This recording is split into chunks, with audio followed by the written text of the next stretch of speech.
నా తరఫు నుంచి కోరుతూ సెలవు తీసుకుంటున్న అధ్యక్ష. ధన్యవాదాలు. గౌరవ సభ్యురాలు శ్రీమతి సునీత లక్ష్మారెడ్డి గారు.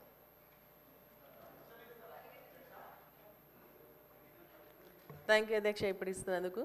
కానీ అధ్యక్ష సంప్రదాయం ప్రకారంగా మీరు నిన్నేమన్నారు, ఎవరైతే క్వశ్చన్ వేస్తారో వాళ్ళకి అవకాశం ఇస్తామన్నారు అధ్యక్ష. కానీ నిన్న నేను చాలాసార్లు అడిగినాను అధ్యక్ష, ఎందుకంటే సర్పంచ్లకు సంబంధించినటువంటి బిల్స్ పెద్ద ఇష్యూ ఉంది, దానిపైన మాట్లాడే అవకాశం నాకు ఇవ్వండి అన్నప్పుడు మీరు ఇవ్వలేదు అధ్యక్ష. మళ్ళీ నిన్న కూడా రాజేందర్ గారికి ఇచ్చినారు దీంట్లో లేనప్పుడు.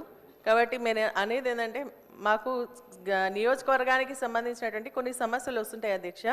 వచ్చినప్పుడు ఏంటంటే ఇక్కడ క్వశ్చన్ వచ్చినప్పుడు లేకుంటే మాట్లాడేటువంటి అవకాశం వచ్చినప్పుడు మేము హ్యాండ్ రైజ్ చేసినప్పుడు వాళ్ళకి ఎట్లయితే అవకాశం కల్పిస్తున్నారో, క్వశ్చన్ వాళ్ళు ఇవ్వకున్నా వాళ్ళకి ఎట్లయితే అవకాశం ఇస్తున్నారో మాకు కూడా అటువంటి అవకాశం. ఎందుకంటే గౌరవ సభ్యులం అందరం కూడా ఈ సభకు గౌరవ సభ్యులం కాబట్టి ప్రతిపక్షమైన అధికారమైన ఒకే రకమైనటువంటి రూల్ ఉండాలని చెప్పి మాత్రమే నేను అడుగుతాను అధ్యక్ష.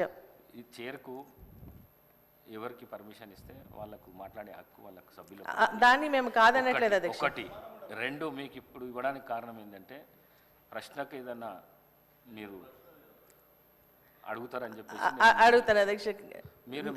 ఇక్కడ గౌరవ సభ్యులందరూ కూడా ఏంటంటే కొత్త రెవెన్యూ డివిజన్లు కావాలని చెప్పేసి అడుగుతా ఉన్నారు అధ్యక్ష. అడుగుతా ఉన్నాను అధ్యక్ష, కొత్త రెవెన్యూ డివిజన్లు అడుగుతా ఉన్నారు అధ్యక్ష.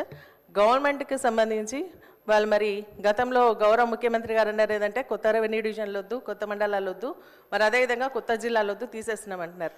మరి వాళ్ళకి సంబంధించినటువంటి సభ్యులే అడుగుతా ఉన్నారు ఇప్పుడు కొత్త రెవెన్యూ డివిజన్స్ కావాలని. అట్లా ఇచ్చేది ఉంటే మా జిల్లాలో కూడా కొన్ని ఉన్నాయి, దాన్ని కూడా ప్రతిపాదిస్తామని చెప్పేసి చెప్తా ఉన్నాం అధ్యక్ష. Thank you.